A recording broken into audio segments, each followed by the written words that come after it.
Orang kok jawab itu doang. Iya, tentu kenapa memilih film ini sebagai film baru saya pada saat itu juga alasannya karena siapa pemain yang terlibat luar biasa sekali. Ada Dura, saya pernah kerja sebelumnya sama Dura juga, Dian Sastro tentunya. Saya ini film pertama saya, tapi reputasi Dian Sastro saya udah nonton konser. Hah? Kan ini dulu, satu-satu dulu. Iya, pengalamannya saya tahu kalau misalnya berdasarkan sama pemain-pemain ini pasti akan seru. Salah satunya adalah di tengah syuting ketika itu, setelah syuting berakhir kita nonton konser. Ya, nonton konser di Lembang, Bandung pada saat itu. Sebenarnya ibu sih ya, nyari tiketnya dan segala macam. Makan di Lembang, pasar Lembang tuh, makan pasar Lembang. Banyak banget makan orang ini. Ada ketan jagung apalagi ya. Ibu minta ketan susu, tahu juga tahu, beli tahu. Kita ke Miyamin. Iya, Benyamin, terus kayak ini orang makan mulu tapi badannya segitu aja ya, gimana ya? Itu jadi emang kebersamaannya selain di dalam film, di luar itu juga kita dekat. Hari terburuk ketika kita syuting adalah hari ketika Dian Sastro tidak hadir.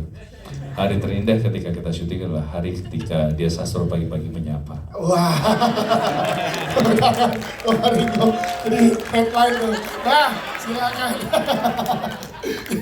Kalau Ali ada kali pengalaman unik menariknya pada saat Pengalaman unik, ya itu nonton konser seru banget. Tapi yang masih aku ingat sampai sekarang itu kebersamaan kita, karena kita syutingnya kan di Lembang, Bandung, dan kita tuh jauh dari kota. Jadi kita beneran terisolasi di hotel kita ini, dan kehangatan di hotel itu tuh masih aku kebayang-bayang sampai sekarang. Kayak misal aku sama Bima, jadi di hotel kita tuh ada fasilitas ini apa kayak fireplace gitu, kayak ada api unggunnya gitu. Jadi setiap malam tuh kita suka bakar-bakar marshmallow, dengerin lagu, ngobrol-ngobrol. Itu sih malah hal-hal sederhana seperti itu yang masih aku ingat sampai sekarang.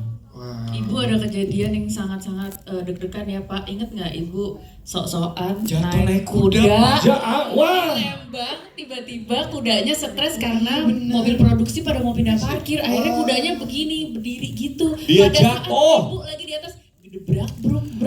Ini bukan kuda kebun binatang cuma segini ya. Ini kuda beneran yang segini, naiknya aja buset gitu, gede banget. Ya kan Ibu kan pengen naik kuda seperti masa kecil dulu ya kan, ada kuda-kuda puncak. Nah ini kuda Lembang, ibu naik tiba-tiba ternyata kudanya tuh denger knalpot mobil pada pindah, stres dia begini, akhirnya ibu jatuh, untung nggak keinjek kudanya. Bentar, bukan hanya jatuh, jadi kalang mobil kan, jatuh kayak waduh gitu, itu tinggi banget. Gue mikirnya apa pala apa gimana.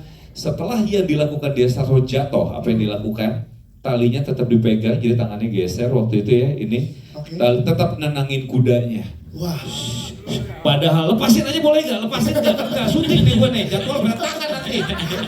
Itu, tapi dia tetap nenangin Kudanya tetap lebih panik nenangin daripada kudanya. ibu. Kudanya juga perlu ditenangin karena dia lebih panik daripada ibu. Wah. Gue bukan nggak pecinta binatang ya, tapi pada saat itu tuh bukannya ya kudanya stres, biarkan dia mencari jalannya sendiri untuk menenangkan diri.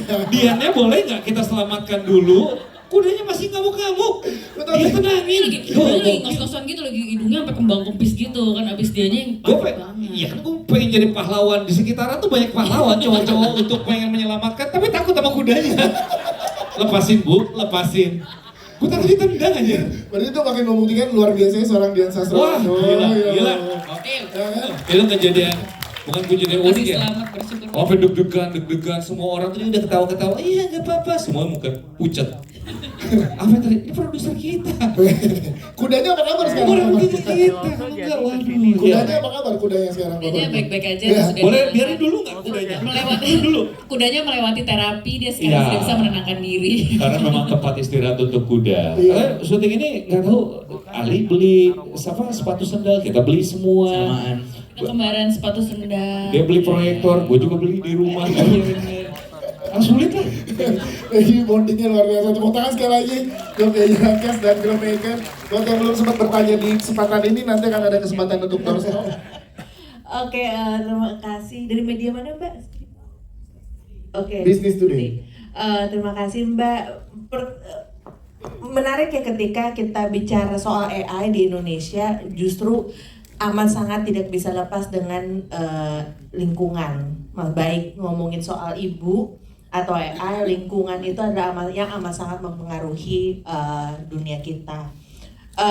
Maka sebenarnya ini kenapa ada lingkungan, sebenarnya ada kepikiran ketika kita bicara soal duka mengikat satu tema antara ibu, aibu, dan ibu pertiwi, bagaimana ibu bumi gitu. Bagaimana kedekatan kita dengan salah satu elemen dari tiga hal itu tuh akan punya tarik menarik satu sama lain. Makanya hubungannya ke situ sih. Semakin kita menghargai ibu bumi kita, maka kita akan menghargai perempuan-perempuan kita. Semakin kita menghargai perempuan-perempuan kita, maka kita akan sejarah sudah membuktikan dunia bisa lebih baik gitu, lingkungan akan lebih baik. Banyak sekali pencemaran lingkungan, kerusakan dihalangi sama aktivis-aktivis perempuan. Dan ketika kita bicara dengan AI, ini kan sebuah teknologi yang amat sangat berkembang pesat ya. Dan makanya kita sebagai manusia-manusia yang lahir dari rahim perempuan, yang hidup di ibu bumi, juga harus saling menjaga bahwa kita percaya kecepatan teknologi itu bisa membantu kita membuka jalur-jalur kemungkinan yang amat sangat luar biasa, nggak ada opsinya. Tapi kita juga perlu percaya bahwa akar